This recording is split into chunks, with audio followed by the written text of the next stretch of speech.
CDPR confirmed they are using Unreal Engine 5 for Cyberpunk 2, and we've gotten a ton of details of what this is going to include, as when CD Projekt Red announced Cyberpunk 2 would use Unreal Engine 5 instead of their own Red engine, many fans were worried, could Epic's engine really handle the massive detail world CDPR creates? The answer is becoming clear. Not only can it handle them, it's going to blow away what was possible before. On May 28, 2025, CDPR confirmed Cyberpunk 2 has officially entered pre-production. More importantly, they've been secretly solving UE5's biggest problems, and the Witcher 4 demo has shown that it does work. But what does the Witcher 4 demo tell us about Cyberpunk 2? Well, CDPR recently showcased the Witcher 4 running on PlayStation 5 at a perfect 60 frames per second, something most people thought was impossible for massive open world games on Unreal Engine 5. And this wasn't smoke and mirrors. Digital Foundry confirmed it didn't drop a single frame throughout the entire demo. So why does this matter for Cyberpunk 2? Well, it's because both games share the same revolutionary technology underneath. So let's talk about the biggest performance breakthrough, known as Turbo Tech. Here's the problem CDPR solved. In most games, when you're walking through a city, everything, buildings, rocks, trees, trash cans,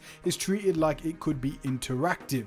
Your system processes it all the same way, even though 90% of it never moves or changes. CDPR built something called Turbo Tech that's essentially smarter about what needs full attention and what doesn't. Think of it like this: your brain doesn't actively think about every building you walk past, but you'd notice if one suddenly disappeared. Turbo Tech works similarly. Static objects use far less processing power, freeing up your system for the stuff that matters. The results are dramatic. In testing, they ran 1,600 fully animated characters on screen at once, each with their own unique animation, without the game slowing down. For Cyberpunk 2's crowded night city streets, this is a game changer. What does this mean for our experience with the game? It's going to have bigger crowds. Imagine night city streets packed with people, each doing their own thing without your frame rate tanking. There's also going to be smoother performance, of course, no more stuttering when moving between areas or entering new districts. Everything streams in seamless in the background. 2 full cities. Mike Pondsmith, Cyberpunk's creator, confirmed Cyberpunk 2 features Night City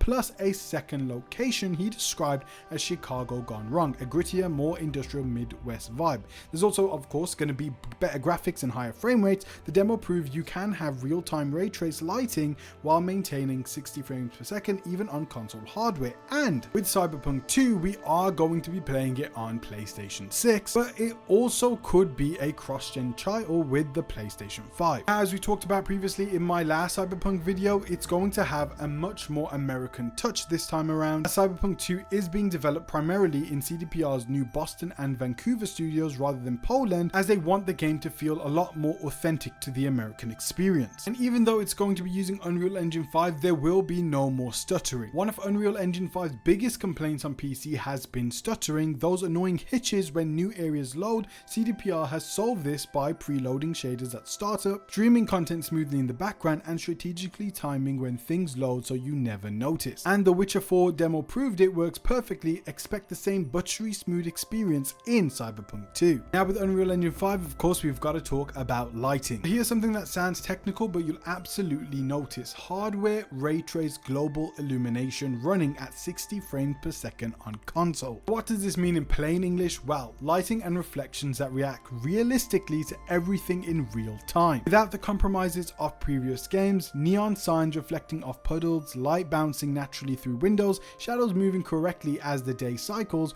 all without tanking performance. For Cyberpunk's iconic neon-drenched aesthetic, this is transformative. Night City will feel more alive than ever, and we are going to notice it in the next Cyberpunk game. But when will we actually get to play this game? Well, with pre-production just beginning and most of CDPR's team still finishing The Witcher 4, we're looking at 2025 to 2026, then building the foundation. 2026 to 2028, it's likely going to full development, and then 2028 to 2030 will be the potential release window, likely coinciding with, of course, the PlayStation 6 and the PlayStation 6 generation. But why have they done this, and why is this going to matter big time for Cyberpunk 2? Well, Cyberpunk 2077 launched rough, but became something special after updates and Phantom Liberty DLC.